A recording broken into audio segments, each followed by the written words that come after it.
Et en fait, c'est un poisson qui contient beaucoup de métaux lourds, de microplastiques. Les équipes de Thalassa ont découvert que le saumon bio est plus contaminé que les autres. On lui fournit une partie de son alimentation qui provient d'autres poissons qui ont été pêchés pour le nourrir.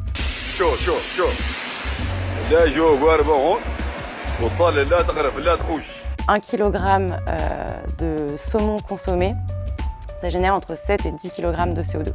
Sur cette modélisation 3D, 32 bassins en pleine terre pour élever et produire 10 000 tonnes de saumon par an. Avec une densité qui est 4 fois supérieure à ce qui se fait dans les élevages en mer. Un élevage intensif similaire à celui de Pure Salmon, c'est 950 piscines olympiques par an. Je suis Esther Dufort, directrice de Systémique. Systémique, c'est une nouvelle ONG française qui se dédie à l'océan par vraiment l'arrêt des pratiques d'aquaculture intensive qui sont non durables. Le but de Systémique, c'est vraiment de venir transformer le système alimentaire. Nous, on aspire à un système alimentaire qui soit respectueux des humains, de la planète et des animaux. Et pour ça, on va aller voir les acteurs de la restauration hôtelière et d'entreprise, de leur permettre de comprendre quel est l'impact finalement d'un menu qui propose du saumon tous les jours et de le chiffrer, donc de pouvoir calculer cette empreinte avec toujours notre approche systémique. On va vérifier les impacts santé sur les humains, sur la planète, sur les animaux. Et derrière, de pouvoir les aider à changer. Alors moi, je m'appelle Lou Velgreen, je suis coprésidente de Data for Good. Data for Good, c'est une communauté de plus de 6000 experts de la tech bénévoles, donc des data scientists, data analysts, développeurs, designers, etc. Un peu tous les métiers de la tech qui donnent de leur temps pour accompagner des projets à impact sociaux et environnementaux. Et donc l'idée, c'est vraiment de fournir à des associations qui n'ont pas les ressources techniques ou financières en interne, les moyens de mener des projets qui utilisent la data et qui leur permettent de décupler leur impact.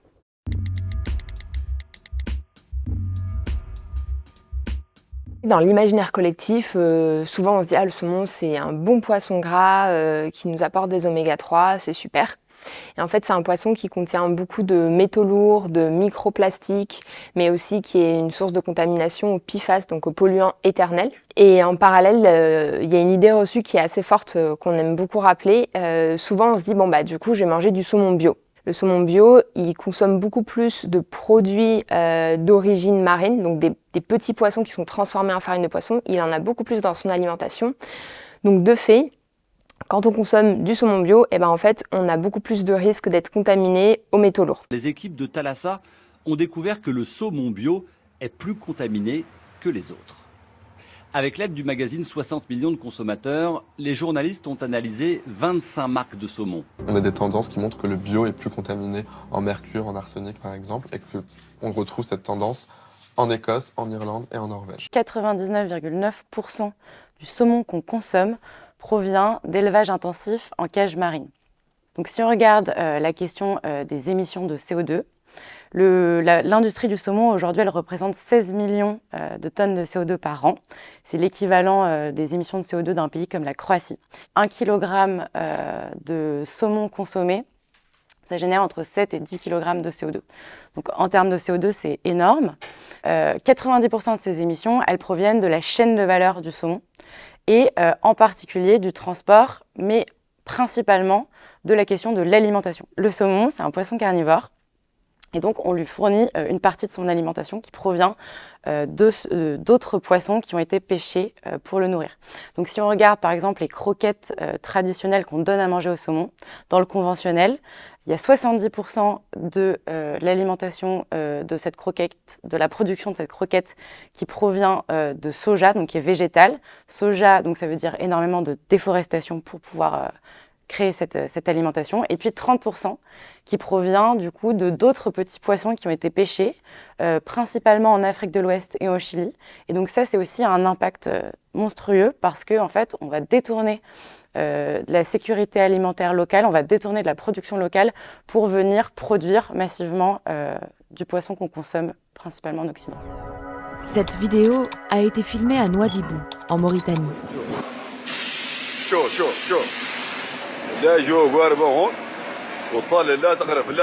Ces poissons sont broyés, cuits, puis séchés pour être réduits en farine et en huile.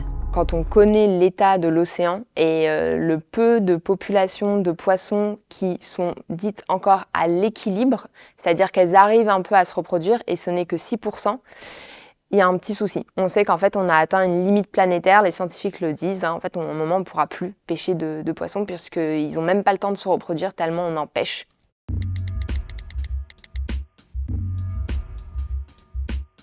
L'industrie du saumon, comme on l'a dit, c'est un secteur qui est en hypercroissance, qui, comme n'importe quelle industrie, a une vision capitalistique où on cherche vraiment à s'accroître. Et le constat pour les industriels, c'est de se dire, ce qu'on fait en mer, on va essayer de le faire sur Terre. Et sur Terre, on va augmenter les densités, ce qui va nous permettre de produire beaucoup plus. Et donc ça, en fait, on appelle ces élevages sur Terre, ils répondent à l'acronyme RAS, R-A-S, pour Recirculating Aquaculture System. C'est la nouvelle menace dans ce secteur-là et pour la planète entière, puisqu'on est vraiment pour nous, c'est des bombes à retardement. Elles sont ultra énergivores, elles vont démultiplier et aggraver tous les impacts qui existent déjà sur les élevages en mer. La particularité, c'est de viser à produire des tonnages qui sont démesurés. On parle de minimum 10 000 tonnes. 10 000 tonnes, c'est 2,5 millions de saumons. Et derrière, donc, on est sur des projets qui sont une source de souffrance animale, puisque les densités, elles sont 3 à 4 fois supérieures aux densités en mer, ce qui signifie que sur 1 mètre cube d'eau, donc il faut imaginer 1 mètre cube d'eau en 3D, on a 30 saumons qui peuvent nager ensemble. Et puis derrière, on est sur des usines qui sont ultra énergivores, qui consomment énormément d'eau, énormément d'électricité. Donc sur Pink Bombs, vous pouvez retrouver tous ces impacts, ils ont pu être chiffrés de si tous ces projets voient le jour, qu'est-ce qu'ils vont produire, combien d'électricité va être nécessaire, combien d'hectares de soja seront nécessaires, combien de poissons sauvages il faudra pêcher pour pouvoir nourrir ces poissons, combien de CO2 vont produire ces élevages. Et c'est là qu'on voit qu'on a une situation qui est très grave, qui est très dangereuse pour l'écosystème océan, mais pour la planète aussi et pour les humains et les animaux derrière. Ça, c'est des impacts globaux, mais ces projets à l'échelle locale, ils ont aussi une grosse problématique, c'est les histoires de rejet. Et c'est là où il faut comprendre le fonctionnement, c'est qu'on est sur des élevages à terre, où on met des saumons, on va les produire de l'œuf à l'abattage sur terre. Une fois qu'on a rempli les bassins d'eau, tous les jours, l'eau, elle est recirculée, retraitée, mais il y a un moment, cette eau, elle est un peu trop chargée en toxines, en différents éléments qui sont chimiques et qui ne sont pas bons pour les saumons, donc on les rejette dans un milieu naturel, une rivière, un bras de mer, l'océan, peu importe. Et donc tous les jours, on va pomper quotidiennement un volume d'eau qu'on va rejeter. Et ces rejets, ils sont chargés en azote et en phosphore. Et donc le risque, c'est qu'on fasse exactement ce qui se fait sur les élevages intensifs de porcs, de cochons, c'est qu'en fait on ait des développements d'eutrophisation et donc d'algues avec le même problème que les algues vertes en Bretagne. Donc c'est vraiment le même concept qu'un élevage intensif de poulets, de cochons. Donc derrière, les mêmes impacts. Ces projets, on en a dans le monde entier. Leur lieu d'implantation est défini, le facteur qui structure le lieu d'implantation, c'est d'avoir une source d'eau. Donc on en trouve dans les montagnes, on en trouve au bord des rivières, au bord des océans et parfois même dans des déserts parce qu'il y a une source d'eau dans le désert alors qu'il faudrait peut-être la laisser tranquille. Et en l'occurrence, il y en a plus d'une centaine à travers le monde et la France a 3 projets de ce type-là. Un à Boulogne-sur-Mer, un en Bretagne, mais grande nouvelle de la semaine, donc le projet breton a été abandonné officiellement par Smart Salmon, et un qui est à Bordeaux, qui est porté par Pure Salmon, donc à 2 heures de Bordeaux, au Verdon-sur-Mer. Sur ce site industriel vierge, bientôt peut-être une méga ferme de 7 hectares. 99%, voire 100% du saumon est importé en France. Pouvoir produire du saumon made in France, c'est vraiment un point clé de la souveraineté alimentaire. On a rendez-vous avec l'histoire sur ces enjeux-là. Climat, biodiversité, santé, on a rendez-vous avec l'histoire. Et donc on ne peut pas continuer avec des projets comme si on ne savait pas qu'on avait ce rendez-vous avec l'histoire. Il y a aussi une histoire de questionner le modèle économique, le modèle que ça pose de société, notre mode de consommation de poissons. Parce que oui, on consomme beaucoup trop de saumon. Pure Salmon, typiquement, ils vont s'appeler et s'auto-déclarer comme étant une ferme écologique en circuit court. Leur premier argument, c'est de dire on produit du saumon en France. Donc c'est local, les gens vont pouvoir manger un saumon qui est local. Or, ce que l'on sait, c'est que sur n'importe quelle production animale, sur n'importe quel élevage intensif d'animaux, la part du transport, elle est minime. C'est pas ça la problématique. La problématique, c'est la production des aliments pour nourrir ces animaux et ce que ces animaux produisent comme finalement rejet. Et on est du coup exactement sur la même problématique. Donc, produire localement, ça résout pas grand-chose. Et puis derrière, il s'annonce ferme écologique parce que on utilise un peu cette idée que vu qu'on réutilise de l'eau, on la recircule, du coup on serait très peu consommateur d'eau. Alors qu'un élevage intensif similaire à celui de Pure Salmon, c'est 950 piscines olympiques par an. C'est pas rien. Et les saumons, eux, leur particularité, c'est qu'ils ont besoin d'une eau à 12 degrés. Donc ça veut dire énormément de consommation électrique pour réussir à refroidir cette eau. On est sur une consommation électrique équivalente à une ville de 14 000 habitants.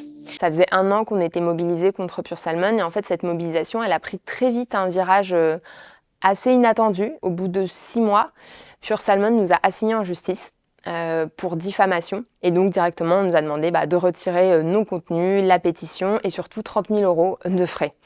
Donc on a vraiment subi très rapidement une procédure bâillon pour une très jeune association qui a été créée il y avait à peine 3 mois. Donc le but, c'était vraiment de tuer la mobilisation locale. Et c'est là qu'on a vu que finalement, on dérange.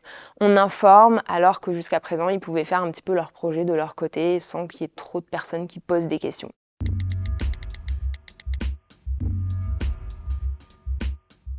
Cette histoire qu'on montre sur le site, c'est vraiment l'histoire en fait un peu de 2 courbes qui se croisent. Celle des saumons sauvages qui connaissent un effondrement mondial et généralisé, et celle des élevages intensifs dans des cages marines qui connaissent une hypercroissance. Et ça, en fait, on avait envie de raconter cette histoire-là au grand public pour qu'ils puissent comprendre ces enjeux. Le saumon industriel que vous mangez, vendez, produisez est une bombe écologique et sociale. Pink Bombs, c'est d'abord un travail de recherche. Et ensuite, toutes ces données, on les a centralisées dans une plateforme qui s'appelle Pink Bombs et que vous pourrez retrouver sur pinkbombs.org, qui va en fait retracer toute l'histoire qu'on est en train de vous raconter là maintenant de l'impact quantifié de l'industrie du saumon. Donc en parlant d'abord de la production actuelle et ensuite de tirer le fil, de montrer tous les impacts que ça génère aujourd'hui pour notre société, pour la sécurité alimentaire dans de nombreux pays, pour la santé, pour l'environnement, etc.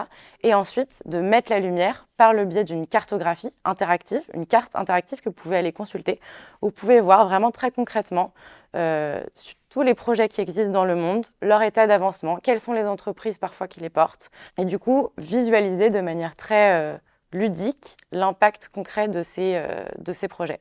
Et enfin, on a une page qui est vraiment dédiée à la partie solutions, parce qu'on veut aussi mettre la lumière sur la possibilité d'action individuelle par les modes de consommation, mais aussi collective, parce qu'il faut qu'on se mobilise collectivement pour arrêter ces projets.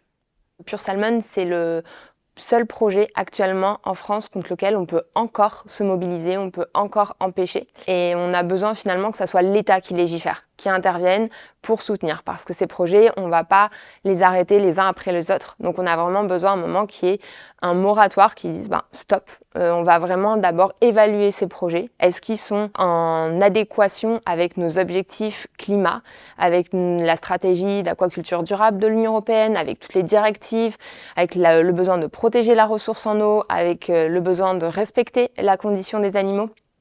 Donc tout ça, pour l'instant, ça n'a pas du tout été questionné et pour nous, c'est vraiment important de le faire. On va dans le mur, quoi. Globalement, c'est ça. Donc, mais la bonne nouvelle, parce qu'il faut finir quand même sur une bonne nouvelle, c'est que c'est possible en fait d'arrêter cette industrie. Elle est naissante. Là, la machine n'est pas encore lancée et on peut encore avoir l'État français qui réfléchit, qui se dit c'est peut-être pas le bon move à faire. Là, c'est peut-être pas la bonne politique publique à développer et peut-être que les Français, Françaises ont besoin de se nourrir autrement qu'avec du saumon. Et vraiment, c'est un choix alimentaire qui est non nécessaire. La bonne nouvelle, c'est qu'en s'en passant, en fait, on est en meilleure santé. Très simplement aussi.